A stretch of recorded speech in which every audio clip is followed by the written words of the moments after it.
Hi, everyone, and welcome to Remaking Tomorrow, a series of conversations about the future of teaching and learning.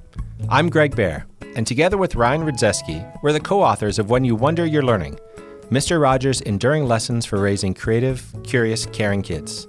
We're also the co-hosts of this podcast, but my friend Ryan isn't here today. Instead, and happily so, I'm here with a special guest host, Emma Swift-Lee, Executive Director of the Fred Rogers Institute. Emma, welcome to Remaking Tomorrow. Hi, Greg. It is so wonderful to be here. This is a podcast powered by Remake Learning, a network that ignites engaging and relevant learning in support of young people navigating rapid social and technological change. And on today's episode, we're talking with Coy Bowles, an author, educator, advocate, and musician known best for his work as a guitarist for the Grammy Award-winning Zac Brown Band. Coy, welcome to Remaking Tomorrow. Hello. Thank you for having me. Thank you for being here. So, Coy, you might know that here at Remaking Tomorrow, we take deep and daily inspiration from our favorite neighbor, Mr. Rogers. Sometimes people are surprised to know that first and foremost, Fred Rogers actually considered himself to be a musician. He was the creator and host of Mr. Rogers' Neighborhood, of course, and Fred regularly featured world-class musicians on the program, from trumpeter Wynton Marsalis and cellist Yo-Yo Ma, and of course the neighborhood's very own pianist Johnny Costa and guitar-playing handyman Joe Negri. Fred demonstrated the ways that his television neighbors can use music to express themselves to the world around them. So, Coy, how do you use music to express yourself? Whoa, we're going to start with a deep one, huh? I think that I started playing music as a way to connect with a feeling inside myself that I wasn't sure exactly what it was, what it meant, and if it was good or bad. Because it was a feeling inside of me that sometimes could feel good and sometimes could also feel bad. On the good part, it felt enthusiastic, it felt inspired, it felt very alive and growing. And the downside was that there was a similar feeling of not being understood or feeling lonely that I would also connect with music.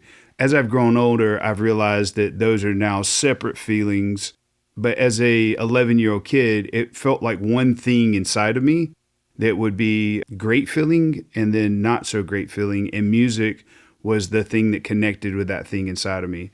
As I've grown older, I've realized that connecting to music is also a way of connecting to other people and either cause them to have a 3 or 4 minute timeout to where they escape the world for a second and get that kind of release that they're looking for. Or it can also be a pressure valve release to where these emotions that they might or might not know that they have going on, when they connect with the music, that music allows for a safe place for those emotions to kind of bubble up and bubble out some.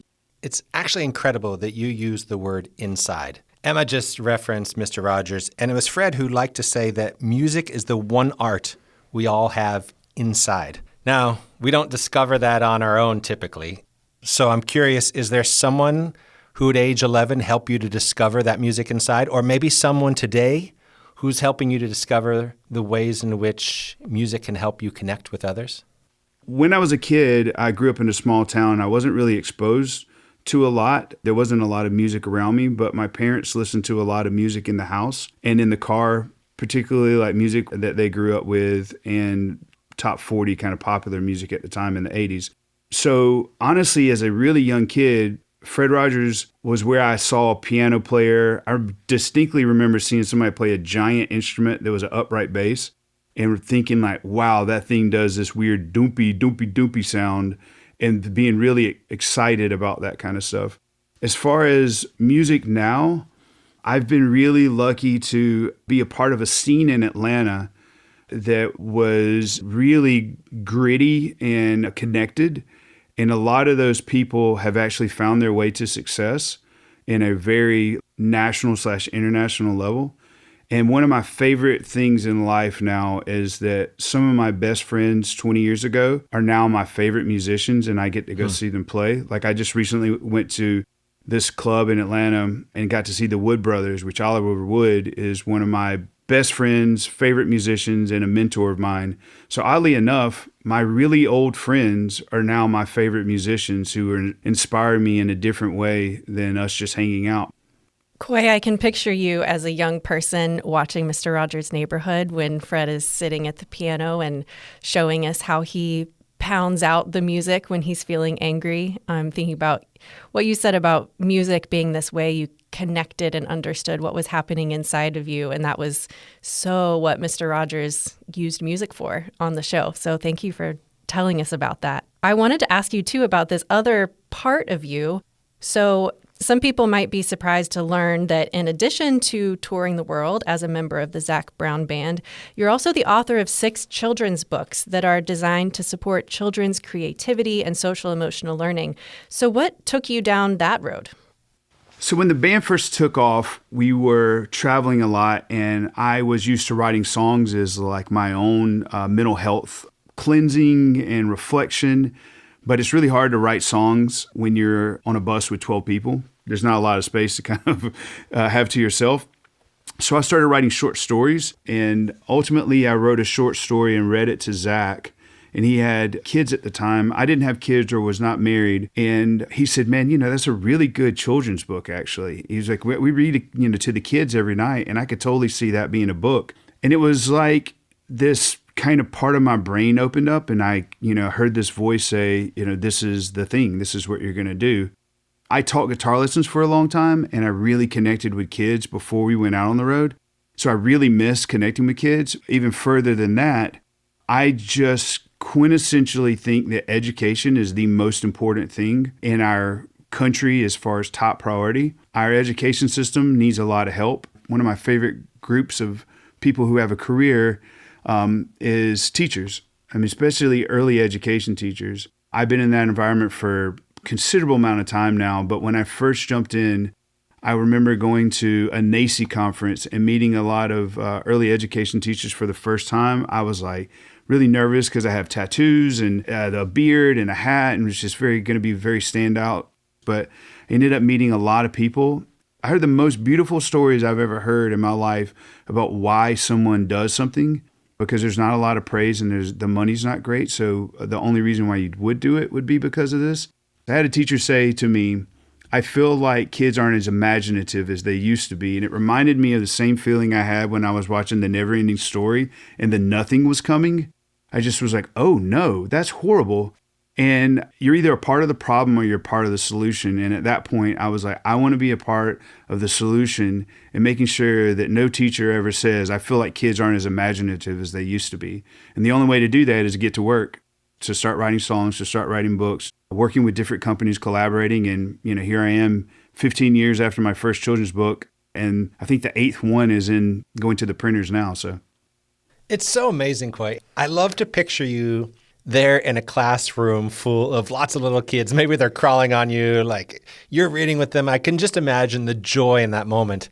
So, bit of a crazy question. Is there any parallel between playing in a concert venue and reading to a class full of kids?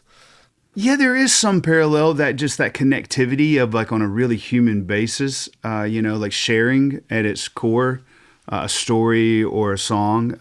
I work really hard on trying to stay connected with a kid-like imagination myself. And I've found that adults who have very kid-like abilities and frames of mind, they're more imaginative, they're generally more creative, they're more open-minded. And that is something that I find to be very inspirational. So when working with kids in an environment to where I'm reading them a book, I feel like really in that moment, anything is possible. I could just start making up a story and they would go with me, or they would call me out and be like, no, that's not real. And it's just so down to the core of what it's like to be a human to me, is to interact with those kids. Whereas when you're playing for adults, there's a certain amount of understanding that we're all adults now. And I love that energy, and don't get me wrong, but there's something about hanging out with kids that is just really, really inspiring in the sense of their imagination and their creativity and their open-mindedness to kind of sway and go anywhere and talk about things. A lot of times I show up and before I read, I say, guys, aren't you so glad it's Friday? And about half of the room is like, dude, it's Tuesday. What are you talking about? And the other guys are like, yeah, it's Friday. And we just start having to like kind of play around with like, what if it was Friday though? Can we make every day Friday? We kind of can, right? I mean, there are no rules. We can name Tuesday Friday or make Tuesday feel like a Friday. And I just love that, man. That just freedom of play. I love it too. This is Greg Bear, here with guest co-host Emma Swift Lee, and we're talking with musician, author, and educator Coy Bowles. Coy, you have such an obvious love of children and their imagination and playful spirit. And I want to ask you, too, about your work with caregivers. At the Fred Rogers Institute, we talk a lot about how if you want to invest in children, you can't skip over the adults in their lives. And caregivers can go to your website and sign up for what you call COICO, which is hands-on, at-home activities designed to spark imagination and curiosity that are emailed to caregivers' inboxes every month. So I'd love for you to tell us more about COICO and how you hope that caregivers will use it. Yeah, so COICO stands for Creative Opportunity Yields Creative Output, which is basically what a caregiver's job is. Your job as a caregiver with a kid is to just give them the opportunity so that they can create the output, So if you give them a pen and a piece of paper, then they can draw or they can write a story. If you give them love, they will in turn learn how to love other people. I just did a partnership with the Children's Hospital of Atlanta, and we did a video series on advice for caregivers and how they can stay connected with their kids and in their lives.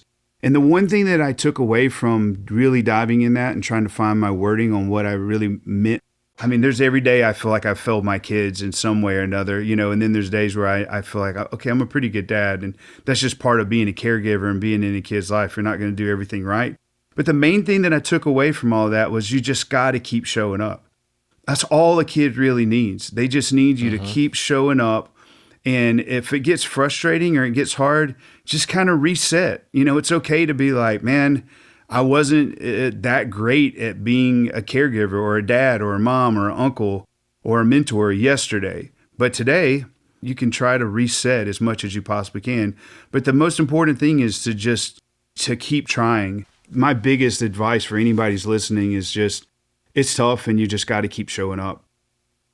Coy, you are a prolific artist, and you've written so many books already. I want to ask you about one book in particular. It's entitled Every Amazing Story, A Writing Adventure with Coy and Malcolm. Can you tell us what inspired this story, and how do you hope that children and their caring adults will use this one, as well as the other pieces you've published? So Malcolm and I became friends through the state of Georgia. The state of Georgia has a program to where they find local authors and commission them to write a book, and then that book goes out to the pre-K programs in Georgia. It's very, very cool programming. Malcolm and I met through that and just became kindred souls, and he's one of the coolest, most creative, most passionate people I've ever met. Oddly enough, he lives like 10 minutes from me. We were talking with the state, and they were like, what do you guys think about writing a book together? So we sat in a room and we wrote a couple stories and we turned them in, and they were like, this one's a little bit this is a little bit that. And they were very positive about it. But ultimately, we're missing the mark. Like, we're not diving into who we are. So how do we do this? And so I said, well, you write children's books and I write children's books. Why don't we write a story about us writing a story? And he was like, wow, that's cool. He's like, it can get a little bit confusing because it's a story about a story. I was like, I think we can figure that part out without it being confusing, And so ultimately we wrote this really cool book about us going on an adventure to find this book that's on the top of a mountain. The book is named Every Amazing Story. And in that book is every amazing story that's ever been written. But during that process, we're teaching the kids how to write a story as well. So where they're teaching them about story arc and the beginning, the middle, and the end, and conflict resolution and characters, and all of these really cool elements of story writing. And at the end, we find this amazing book and inspire kids to tell their own story, through this process of learning these key elements of storytelling. But I will tell you this, Malcolm Mitchell is one of the coolest, most creative, most awesome guys, when we get around each other, we laugh a lot. We're actually working on another book right now together. That whole thing, writing that book with him, has been one of the coolest things I've ever done in my life. Coy, you're such a storyteller, and you've done it through music and now through books. You've cited a lot of musicians that have been really important influences for you, and I wonder, who would you consider to be your influences as a children's author and as an advocate for early learning? I don't think I pull a lot of inspiration from other children's authors. I think I pull a lot of inspiration from children's movies, and I definitely reflect back on my experience of a kid and what were the things that I thought were cool. And Fred Rogers is a big part of that. Particularly, there's a fine balance for my person. Me inside, I'm a very passionate, very energetic kind of soul. But I also know that kids can kind of receive that energy in a way that they can get to where their ears can shut off and they get excited and want to jump around, but they're not like listening the best. So one of the things that I've really tried to do is find this energy within inside of me that is cool, inspirational, very energetic, but is also calm and kind of collected. And I feel like I pull a lot of that inspiration from him. He was very good at like delivering a message with some kind of like very calm and passionate energy. I love that. It's completely fascinating. And we want to close this conversation with what's a bit jazz-like. We like to close with a lightning round. So we want to ask some questions that get us to know you, Coy, a little bit better. The first ideas that come to your mind as I ask these questions. You ready to play? Let's go. Okay, so you're a fellow girl dad. So I know Yes. I love you, right? Do you have a favorite song or two you love to sing with your girls? Yes. Buttercup. So, why do you build me up? I tried to get my girls into some oldies, and that's the one song that they really connected with. And there's that Buttercup, baby, just to let me down, let me down. So they do the background harmonies, or one of them will sing, and then we'll do the background harmonies, the other two, whether it's me and one of the other daughters. So, yes. I'm predicting a wedding moment decades from now. I see it. I see it. Totally. All right. Do you have a favorite book from when you were a child or one that you'd like to read with your girls now? Being in as my imagination is one thing that is probably my superpower and I can't really turn off. I've spent more time with my daughters telling them about this dog that I had named Captain Tuddy, who that was his real name, but he could talk. He was a detective and he could communicate with me. And so I spent more time with my daughters telling stories about Captain Tuddy and his adventures that he goes on and making them up in the spot, to where my favorite children's books or stories that I've ever shared with them are the ones that I just improv on the spot. Well, you can tell them about the time that Captain Tuddy went on a podcast. How about that one? Yeah, totally. All right. What's something about being a professional musician that most of us probably have no idea? There's a motto that has been passed around that says, don't meet your heroes. And I would say that I've found that to be the exact opposite. As a professional musician, I've had the opportunity to play with some of my heroes and some of the greatest musicians of all time. And I have been very lucky and profoundly blessed in that almost every single person that I've met that I have a huge amount of respect for is just as beautiful and just as amazing and talented and lovely as I would have ever expected them to be, if not more. Like Dolly Parton is every bit of the queen of all beautiful people who's ever lived. I mean, she's just the coolest person. And when she walked in the room, the air changed in the most beautiful way. And what's something about being a children's writer that most of us don't know?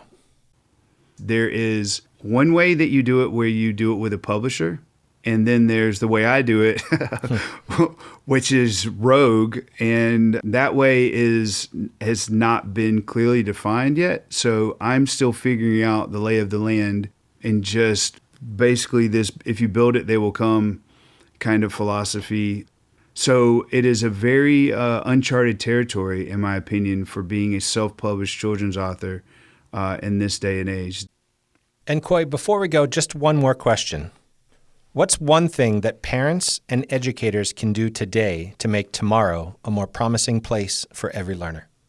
if parents and educators realize that the 0 to 7 age range is the most important part of a person's life, probably, statistically showing through research, and maybe try to reflect on when you were growing up. Did anyone ever say, I can't do that right now because I'm on my phone, give me a second? I feel like the phone is the biggest barrier for the connectivity with kids.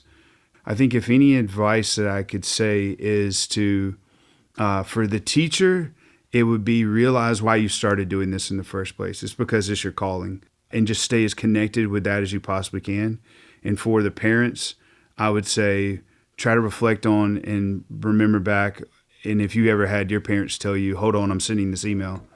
If not, then maybe we should try to intentionally prioritize the kids in the best way we can. Easier said than done, don't get me wrong. Life's moving fast and there's a lot of things to do to keep the food on the table and lights on and stuff. But ultimately, I think taking a beat and just putting it down for 10 minutes while they really need you. It was great to learn from you today, Coy. Thanks again to musician, author, and educator Coy Bowles. Remaking Tomorrow is powered by Remake Learning. Learn more at remakelearning.org.